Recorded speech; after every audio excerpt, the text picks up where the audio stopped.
Hey, welcome into DomTime. Very special in studio with us tonight. Talking with Jerry Blavat, the Geeter with the Heater. We talked about where that came from.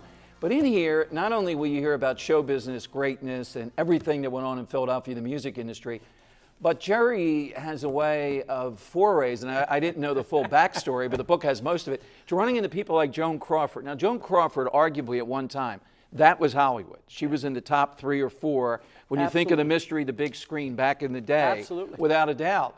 And yet you end up with her and Paul Giordano. I've seen growing up in South Philly as a kid, I remember him. He wasn't even the mayor, he was the president of City Council. Ends up with spending the night with Joan Crawford. Let me tell you how that happened. When I did my TV show, The Discophonic TV Scene, right, there was a soda product called Mountain Dew, which was owned by Pepsi Cola. It was none of the bottlers, other than the parent company Pepsi, right, wanted to handle Mountain Dew. When I did the TV show, I got a call from the agency, Mel Korn. He said, "How would you sell this?" Right. I tasted it. I said, "Oh, it's sweet." Right. But I could work with that. I want to sit in the stands with the young teenagers, get them a little corn cob pipe, a corn hop, you know, Ozark, right, and I say, "Kids, young teens, take a tip from the geek. Let's taste this new product, Mountain Dew." Wow, Yahoo, it's good for you. The summer of '65, the biggest summer drink of them all. Right. Because of the success of Mountain Dew, Pepsi company, parent company, wants to buy Blavat for 2 years. So they bought Blavat for 2 years.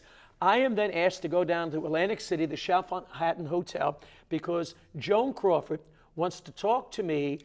She's married to Al Steele, who's the president of Pepsi Cola. Wants to talk to me on how. How's a kid from South Philly feel at that point? We're both from South Philly, as you know, and Joan Crawford's calling you. Well, let me tell you about Joan Crawford. I loved her because my mother, if you read the book, my mother looked exactly like Joan Crawford. So I loved Joan Crawford. I knew the movies that she did. I knew she was a Ziegfeld girl. I knew everything about her. So when I am there, you know how it works. Right. You sit here and then the star comes in. So she comes in and the director says, "You have 2 minutes for the interview with Miss Crawford. Whatever questions you have 2 minutes." So she comes in with the hat and she sits down and she does, "My, you're such a good-looking young man." And I said, "Miss Crawford, I love you." "You love me?" I said, "I know everything about you. Right. You married Frank Chatone. I know you did movies with Clark Gable. I know Mildred Pierce. I know Ann Blythe was it. Wait, how do you know that you're such a young man?" I said, "Because you look like my mother." Oh, boy. She said, "Honestly?" I said, I love my mother. Because, you know, I come from a broken family. Sure, exactly. My mother was the closest That's throughout thing. the book, absolutely, yeah. Well, the director, this is now 3 minutes. The director's going, she says, "No, no, no, no." And we talk, and she says, "Would you like to have dinner with me tonight?" I said, "Absolutely." Yeah, Joan Crawford, why not? Have dinner. We became dear friends. Whenever I was in New York City, she would invite me to the 21 to have dinner with her. And so she comes into Philadelphia to do my TV show.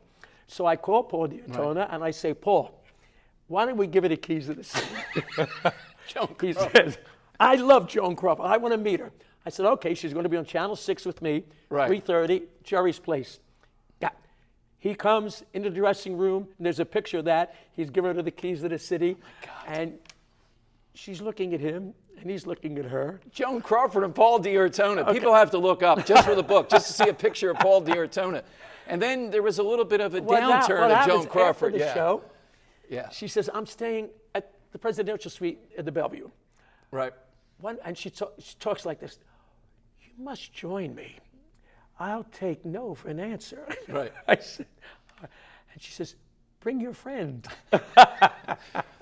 City Council business. So you get there, though. Joan Crawford telling the book comes out in a leotard. So we get there. I call from come up, and she had a Hungarian woman, Mava, who was taking care of it. We go into the suite, and Mava says, "Miss Crawford will be out momentarily.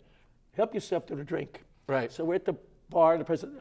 All of a sudden, the doors opened up, and I swear to you, out comes Joan Crawford with no wig, no makeup on. I swear, leotards, and comes dancing and says, "You know, I was a Ziegfeld dancer." I looked at her. The dark side of show business. Paul looked at her, and Paul had been drinking and drinking. Right. We're sitting down to eat, and I said, "Excuse me, I'm going to go downstairs. When I went downstairs, I then got a call the next morning.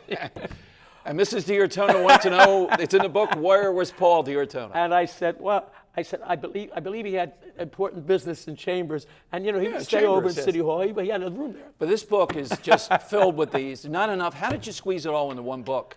Must be a part 2 coming up. The future. I've been blessed. I see, people say, what is the secret of my success? I've had the freedom as an entertainer to entertain people. My reward, Dom, is seeing the people happy out there who smile when I go and I do my thing at Memories in Margate and when I work all over. That's it.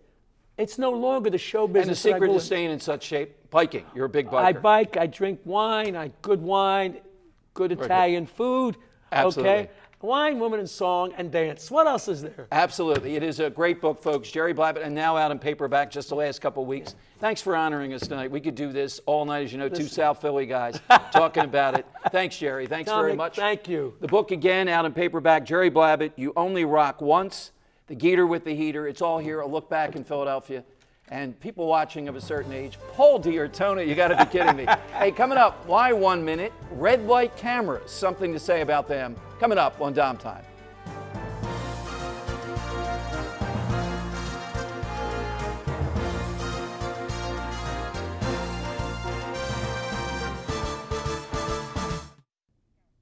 Hey, it's hard to follow and act like Jerry Blabbett, but red light cameras are on my mind, and we're going to be doing a special show in about a week or so around this.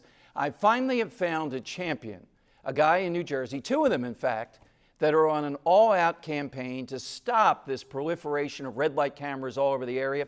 Gloucester Township, New Jersey is one of the epicenters of this. 10, just in tiny Gloucester Township, 10 red light cameras. Glassboro has a place, $1 million they brought in just at one stoplight. There's something wrong with this. There's huge lawsuits in New Jersey. We're looking toward Pennsylvania for some relief. The problem with red light cameras is they're not calibrated correctly. They really are not about public safety. You're going to see a lot of this in the Boulevard in Northeast Philadelphia. Now they're talking about speed cameras, bringing those in. This has to stop. It's coming our way. We're going to bring you people that are trying to do something about it, to engage you in that so you don't get hit with an $85, $100 ticket just for a quarter of a second.